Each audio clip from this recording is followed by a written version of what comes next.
வெற்றிமாறன் இப்போ சிம்பு வச்சு ஒரு தரமான சம்பவம் பண்ணியிருக்காரு. அது என்ன அப்படின்ற டீட்டெயிலை உள்ள பார்த்துடலாம். வீடியோ பார்த்துட்டு இருக்கவங்க ஒரு லைக் பண்ணிட்டு பாருங்க.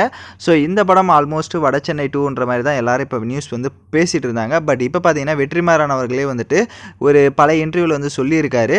நான் வந்துட்டு வடசென்னையை வச்சு வந்துட்டு அதாவது ஒரு யூனிவர்ஸ் மாதிரி வச்சிருக்கேன் அப்படின்ற மாதிரி சொல்லியிருக்காரு. ஆல்ரெடி பார்த்தீங்கன்னா தமிழ் சினிமாவில் நம்ம லோகேஷ் அவர்கள் ஒரு யூனிவர்ஸ் அப்படின்னு சொல்லிட்டு ஒன்று மேக் பண்ணி போயிட்டுருக்காரு பயங்கரமாக. இப்போ பார்த்தீங்கன்னா நம்ம வெற்றிமாறனும் வந்துட்டு இந்த வடசென்னையை வச்சு ஒரு பேசஸில் வச்சு ஒரு யூனிவர்ஸ் வந்து கிரியேட் பண்ணியிருக்காரு. ஸோ வடசென்னை பார்ட் 1 பார்த்தீங்கன்னா நம்ம தனுஷ் அவர்கள் பண்ணியிருந்தார்.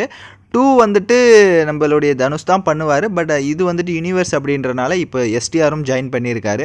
ஸோ அது இப்போ எல்லாத்துக்கும் முற்றுப்புள்ளி வைக்கிற மாதிரி இந்த ஒரு யூனிவர்ஸ் வந்து கனெக்ட் ஆகிருக்கு. பட் வெயிட் பண்ணி பார்ப்போம் இவர் எந்த மாதிரி ஒரு சம்பவம் பண்ண போகிறாரு அப்படின்ட்டு. ஏன்னா சிம்பு வச்சு பண்ணுற படத்தினுடைய டைட்டில் பார்த்தீங்கன்னா வடசென்னை வகையாரா அப்படின்ற மாதிரி சொல்லியிருக்காங்க.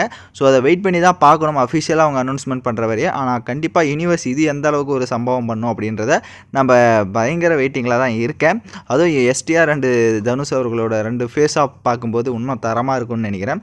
நீங்கள் இந்த காம்போவுக்கு எந்த அளவுக்கு ஒரு எக்ஸ்பெக்டேஷன்ஸில் இருக்கீங்கன்றதை மறக்காமல் கமெண்ட் பண்ணுங்கள்.